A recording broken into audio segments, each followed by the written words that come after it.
The industrial action means that, look, first and foremost, that the community will have all of their urgent jobs responded to as they would normally do. So if there's someone who's breaking into your house at the time, the police will literally drop everything and go and help you. So if there's a crime that's occurring, then there'll be no problems with the community getting the assistance they require.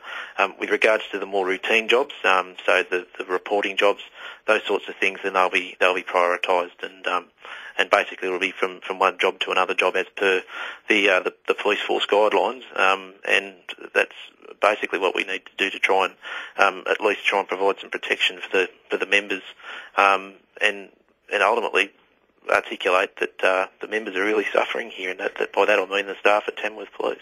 Now, we spoke to Robert Dunn from the association on Tuesday morning, and he described it as a fruitful meeting. So what went wrong in the next 24 hours? Yeah, look, the meeting with Deputy Commissioner Kaldas, first of all, again, you know, we as the branch would like to thank Mr Kaldas for the opportunity to meet with him, and I must admit it was quite a good meeting, and there was a lot of goodwill in the room, and but unfortunately that. Look, it was quite clear before we went there that the branch had already suspended industrial action pending the results of that meeting, and that we needed something that was clear and succinct to actually address the concerns of the branch, which are we need an outcome, a guaranteed outcome in the near future, and by that we're probably looking at around a period of the next couple of months to have a guaranteed final outcome, with some interim measures to bring us up to that speed. Now, we got a response yesterday afternoon that came from the Western Region Commander, Assistant Commissioner Jeff McKechnie, and the results of what Mr McKechnie's proposal was put to the branch, and the branch unanimously voted against that proposal. Now, the proposal, I must admit, does pose more questions than provides answers, and ultimately, look, in a nutshell, the branch have had a gutful of having things delayed with no outcome. I mean, this has been going on since 2009, and the members are really suffering. People are coming in on their days off to complete their correspondence.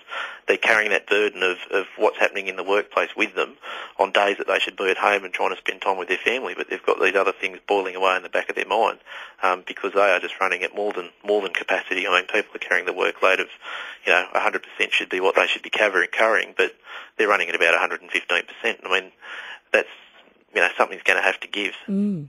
How long do you think you can sustain the industrial action for? What will happen to sort of, the other sort of peripheral processes that go around attached to what police do? Look, one of the things that Mr Kaldas did articulate to us is that there is a wider review being undertaken in relation to the Oxley Local Area Command and the staffing, not only in general duties at Tamworth, but also all the other areas such as the detectives and the TAG unit and the crime management unit and our domestic violence response and licensing and all the issues that we encounter day to day. And look, we provided a comprehensive report through to Mr Kaldas in relation to that, and that articulates that there's not only staffing issues in relation to general duties, but they are in relation to those other areas as well. And the basis of some of the proposal from Mr McKechnie was that we'll drain on those areas to try and fill some of these gaps. Now, like I say, that's the whole thing. It's not just, it's not even robbing from Peter to pay Paul, because Peter's got nothing to give to Paul. That's the problem. And what impact do you think this will have then on police operations in Tamworth? Well, with regarding to, look, at the end of the day, essentially not a great deal is going to change for the community. What's going to happen is it's just going to put a structure in place that allows the police to follow a specific set of guidelines that really they should undertake on a day-to-day basis anyway, but it is a thing to sort of articulate to the staff that, enough of making bad systems work, enough of providing an unconditional level of service. The people here are proud people. They take pride in what they do, and they want to present the best briefs they possibly can to the courts. They want to provide the best possible service to the community that they can, but they can't do it because they're so overwhelmed with the volume of work at the moment. So it's a bit of a structure. It provides the staff here the opportunity to say, well, this is what's expected of us, and then, look, there will be some jobs that will be a little bit delayed, but they'll be delayed because they're routine kind of jobs that are not urgent, not pressing. And this has even come through from Mr McKechnie that there is an opportunity there for the non-urgent jobs to be able to utilise the services such as the police assistance line, which is 131444, to report the non-urgent kind of jobs, the routine jobs, the reporting jobs that you would do for, say, your insurance company or things like that. Okay, and I mean, do you face the likelihood of any ramifications for taking the industrial action? We saw Barry O'Farrell move to introduce, some quite severe changes to the ability of unions to take action only last week. Is the police association still protected from those, or? Oh, look, I mean, that side of stuff, I mean, would be probably best.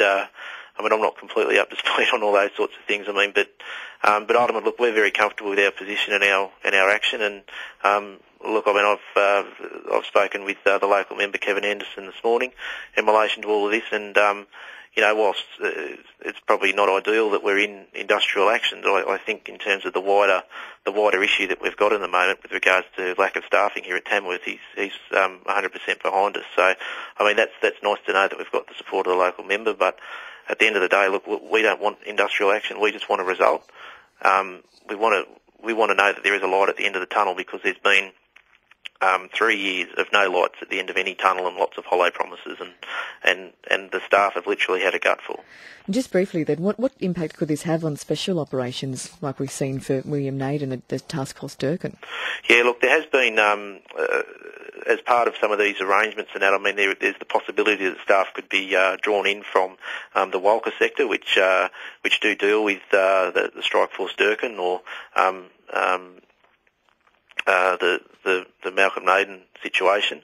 And look, these are all things that are going to have to be assessed as to how they're implemented. And I think, Kelly, one of the issues that the branch had to grapple with is that we don't actually know, with all these proposed staff movements internally within Tamworth, we don't know what level of staffing we're actually going to get. They've still got to work out rostering, how to adjust rosters and things like that to try and make this work. I mean, this has been with the Western region for 5 weeks now. A lot of these, this due diligence should have already been done. And this, again, just sort of mounts the frustration that the branch are having in terms of trying to get a result.